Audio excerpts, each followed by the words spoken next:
اگر ہم اس عظیم ملک پاکستان کو خوش اور خوشحال بنانا چاہتے ہیں تو ہمیں اپنی پوری توجہ لوگوں بالخصوص غریب طبقے کی فلاح و بہبود پر مرکوز کرنا پڑے گی۔ یہ ہے قائد اعظم کا فرمان۔ اس کے ساتھ ہی میں جس شخصیت کو اب اظہار خیال کی دعوت دوں گی، اب برج میڈیا، جذبہ نیوز پاکستان ٹائمز، امریکہ جیسے اخبارات کو باقاعدگی سے شائع کرتے ہیں۔ 2 دہائی سے شکاگو میں اپنے پروگرامز کا انعقاد کر رہے ہیں۔ کراچی میں سیاسی اور ادبی طور پر طالب علمی کے زمانے سے متحرک رہے ہیں۔ وہاں کی علمی ادبی فضا پر گہری نظر رکھتے ہیں۔ دبستان ادب شکاگو شناسی فورم کے تحت شخصیات کو سیلیبریٹ کرتے ہیں اور ان کی خدمات کے اطراف میں بخل سے کام نہیں لیتے۔ آج بھی اس تقریب کا انعقاد انہوں یہی کر رہے ہیں، اسی کے روح رواں ہیں۔ تو میں اظہار خیال کے لیے دعوت دوں گی پروفیسر مسرور قریشی صاحب کو۔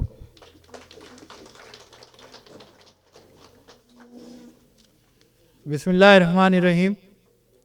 معزز خواتین و حضرات، برج میڈیا ایک طویل عرصے سے ثقافتی، سماجی اور علمی ادبی پروگرام کر رہا ہے، اور تمام تر مشکلات کے باوجود ہم کمیونٹی میں اپنی پریزنٹیشن جاری رکھے ہوئے ہیں۔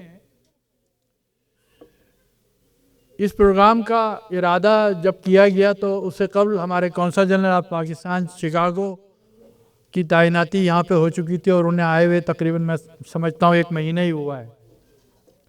تو ہم سوچ رہے تھے کہ ایک ویلکمنگ پروگرام رکھیں گے کونسل جنرل صاحب کے لیے، جو عام طور پہ ہوتا ہے کمیونٹیز میں کہ جب کوئی کونسل جنرل آتا ہے تو ہم ویلکم کرتے ہیں۔ ہم نے بھی کیا ہے اور پہلے کونسل جنرل سے کر رہے ہیں، اور تو لیکن اس کے ساتھ ہی ہم نے سوچا کہ اب یہ ویلکمنگ ہی نہیں ہونی چاہیے بلکہ کچھ بامقصد پروگرام ہونا چاہیے۔ تو اس کے لیے اپنے ساتھیوں سے مشورہ ہوا، اور قائد اعظم ڈے قریب آ رہا تھا، تو اس کے لحاظ سے ہم نے کہا کہ ہم قائد کانفرنس کے عنوان سے امریکہ میں پہلی بار یہ پروگرام کرتے ہیں، اور ساتھ ہی کونسل جنرل صاحب کو گرم جوشی کے ساتھ اس سرد موسم میں خوش آمدید کہتے ہیں۔ اور اس موقع پہ ڈپٹی کونسل جنرل سعید صاحب بھی ہمارے درمیان ہیں، میں ان کو بھی خوش آمدید کہتا ہوں، اور تمام مہمانوں کو اور اسٹیج پہ بیٹھے ہوئے تمام موجود مہمانوں کو سب کو اپنی جانب سے برج میڈیا کی جانب سے ویلکمنگ کرتا ہوں۔ معزز خواتین و حضرات، اس سرد موسم میں اس طرح کے پروگرام کو کرنا بڑا مشکل ہوتا ہے۔ ہر لمحے دھڑکن لگی رہتی ہے کہ پتہ نہیں لوگ آئیں گے نہیں آئیں گے، مگر ہمارے ساتھ ہمیشہ ایک عجیب واقعہ ہوتا ہے، وہ یہ کہ ہمارے ساتھ ہمیشہ لوگ آ جاتے ہیں اور ان کی محبت ہے اور بغیر بتائے آ جاتے ہیں، تو یہ زیادہ محبت ہے۔ تو بہرحال سب کو ویلکم، لیکن بہرحال امریکہ میں پروگراموں کے کچھ لوازمات ہوتے ہیں، آپ سب جانتے ہیں، میں بار بار کہوں تو اچھا بھی نہیں لگتا۔ قائد اعظم کے اوپر گفتگو ہو رہی ہے، تمام مقررین نے اس پر گفتگو کی ہے، اور آئندہ بھی آنے والے مقررین بھی کریں گے اس پہ گفتگو۔ قائد اعظم ایک ملک کے بانی تھے۔ یہ ملک ایسے ہی نہیں بن گیا کہ بس ہم نے سوچا اور تحریک چلی اور ملک بن گیا، ایسا نہیں بن گیا۔ اس کے لیے ایک فضا بنتی رہی۔ مسلمانوں کی حکومت بڑا طویل تاریخ کا واقعہ ہے، بہت لمبا ٹائم چاہیے۔ اس حکومت کا جانا، انگریز کی حکومت کا قائم ہونا، اور اس کے ساتھ ساتھ مسلمانوں پر ظلم و ستم ہونا، یہ تمام واقعات آہستہ آہستہ ایک تحریک کی بنیاد بنتے رہے، اور اس تحریک کو جلا بخشی زبان میں، جب بنارس کے مذہبی حلقے نے کہا کہ ہندوستان کی زبان سنسکرت ہو دو، اس وقت سید احمد خان نے کہا، یعنی سر سید احمد خان نے کہا کہ اب ہندو اور مسلمان اس ملک میں ایک ساتھ نہیں رہ سکتا، اور بات چل پڑی۔ علامہ اقبال نے خواب دیکھا کہ مسلمانوں کی اکثریت پر ایک علاقہ ہونا چاہیے، بعد میں اس کے خد و خال بنے۔ برطانیہ میں ایک نوجوان طالب علم نے ناؤ اینڈ نیور کے نام سے ایک پمفلٹ لکھا، چودھری رحمت علی نے ایک پمفلٹ لکھا کہ اب یا کبھی نہیں، اور تحریک چل پڑی۔ قائد اعظم آئے، مسلمانوں کے حالات دیکھ کے مایوس ہوئے اور واپس چلے گئے۔ مسلم لوما نے بہرحال ان کو کسی طرح راضی کیا، اور ان کو دوبارہ ہندوستان لے کے آئے اور مسلمانوں کی ایک تحریک علیحدہ مملکت کے لیے چل پڑی.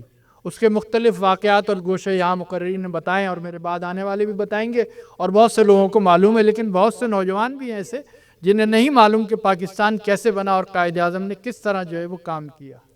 بہرحال پاکستان بنا, ہم سب لوگ پاکستانی ہیں, امریکن ہیں, مگر یہ کہ ہمارے دل جو ہے وہ پاکستان کے ساتھ دھڑکتے ہیں.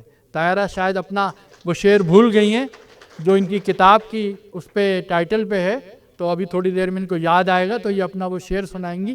وہ شعر اصل میں ہمارے دلوں کی عکاسی کرتا ہے اور بتاتا ہے کہ ہم کون لوگ ہیں, کہاں رہتے ہیں اور ہم کہاں سے وابستہ ہیں. ہم امریکن ہیں, امریکن پاکستانی ہیں یا امریکن انڈین ہیں, جو بھی ہیں ہم لوگ یہاں پہ اس وقت امریکہ کے شہری ہیں اور ہم سب لوگ یہاں کے وفادار ہیں, مگر اس کے ساتھ ساتھ ہماری اپنے ملک سے محبت میں کسی طرح کمی نہیں آ سکتی.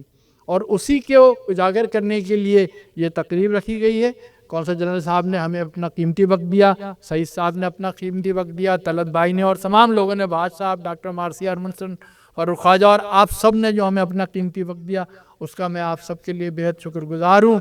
اسی تعاون کی یقین دہانی کے ساتھ کہ آپ سب لوگ ہمارے ساتھ دامے درمے قدمے سخنے اور مالے مدد کرتے رہیں گے, تعاون کرتے رہیں گے. بہت بہت شکریہ آپ سب کا. میں زیادہ وقت چاہوں گا کہ پروفیسر مارثیہ کو, بھاٹ صاحب کو اور کونسل جنرل صاحب کو, سعید صاحب کو سنوں, کیونکہ ایسے لوگ بہت کم ہمیں دستیاب ہوتے ہیں.